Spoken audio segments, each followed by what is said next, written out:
When was the last time you actually counted what's on your plate? Not guessed, counted. I hadn't for decades, and not one doctor ever asked me to. I'm 83, and eating vegetables rich in dietary nitrate produces a measurable improvement in blood vessel function within hours, a mechanism no doctor of mine ever connected to a 15-minute appointment about blood pressure and cholesterol. For most of my adult life, my vegetable intake amounted to whatever came alongside dinner, an afterthought, rarely the point of the meal. You've probably got the same vague sense about your own diet, a background hum of, I should probably eat better, that never translates into anything specific. That hours number is what finally made it specific for me. In a minute, I'll show you exactly which vegetables and how much. Here's what I eventually learned. An erection depends on three systems working together: hormonal, nervous system signal, and blood flow, governed by nitric oxide. Your body makes nitric oxide partly through a pathway that starts with dietary nitrate, a compound concentrated specifically in certain vegetables: beets, spinach, arugula, and other dark leafy greens. If those foods are essentially absent from your regular diet, that entire pathway is running on far less raw material than it needs. Once I finally counted honestly, I realized my actual weekly intake of those specific vegetables was close to nothing, despite thinking of myself in a vague way as someone who ate reasonably well. Reasonably well and specifically well turned out to be two very different standards.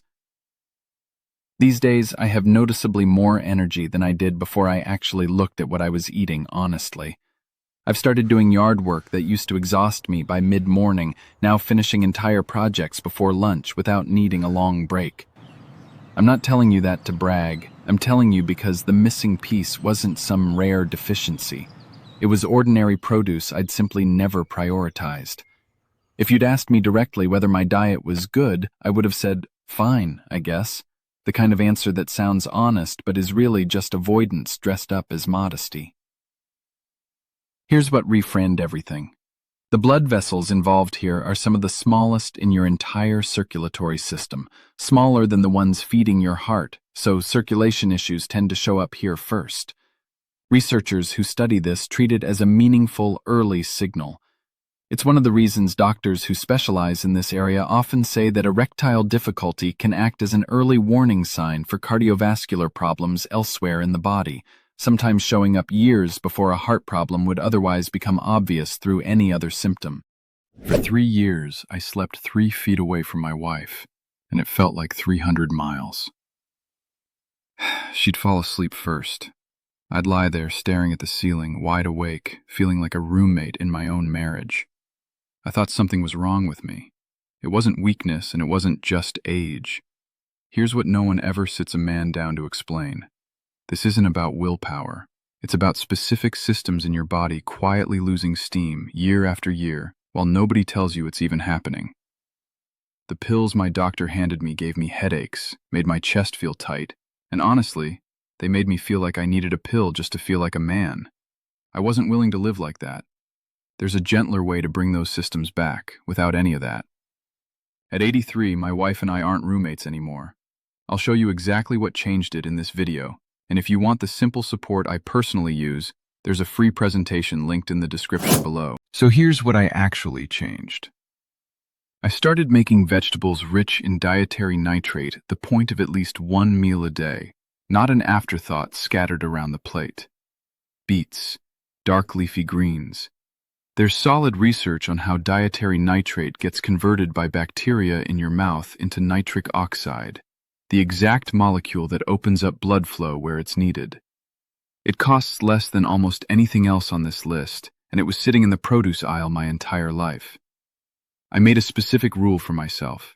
At least one real serving, not a garnish, every single day, treated the same way I treated brushing my teeth, non-negotiable, not optional.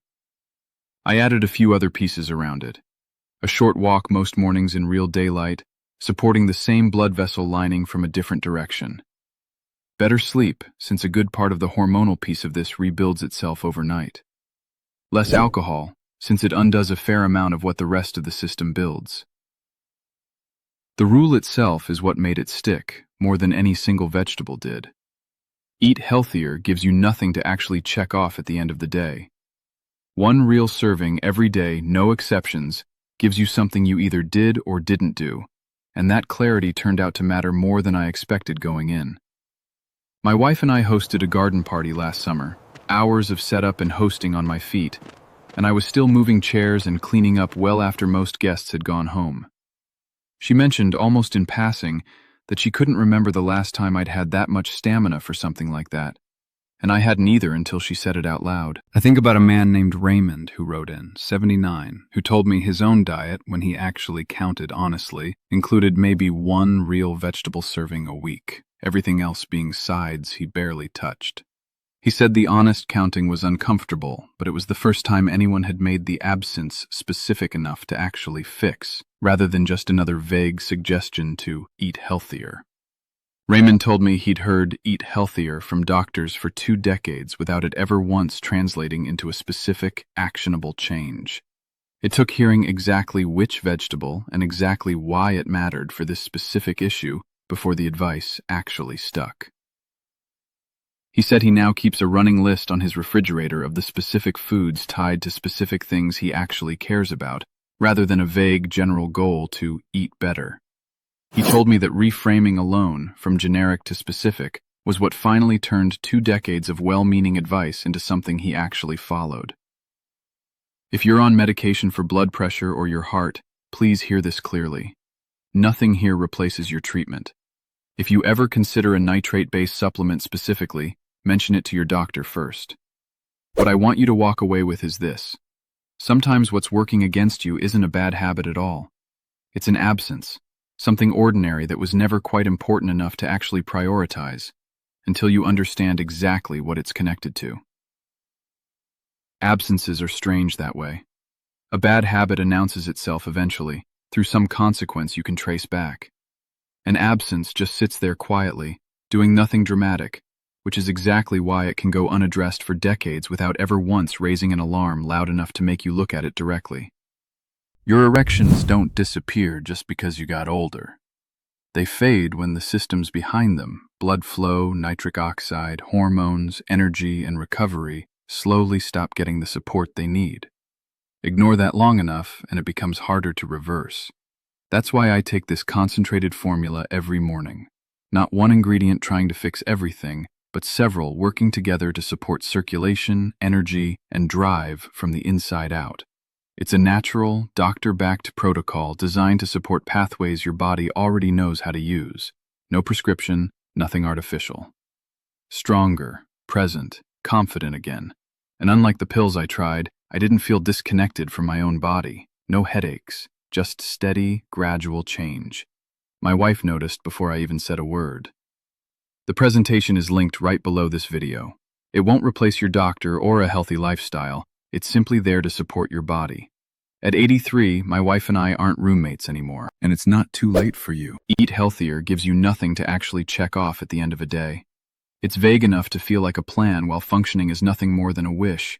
Easy to carry and just as easy to quietly ignore for decades without ever technically breaking a promise to yourself. I think about the man I was, treating vegetables as an afterthought for decades. And I think about the man I am now, who made them the point of at least one meal a day. That's not vanity, that's dignity. There's a particular kind of frustration reserved for problems caused by absence rather than action. You can't point to a bad choice and simply stop making it. You have to notice something was never there to begin with, which is a much harder thing to catch than any bad habit. If your own diet, honestly counted, has some quiet absence you've never actually looked at, tell me in the comments. And if this kind of specific, actionable explanation is useful to you, subscribe.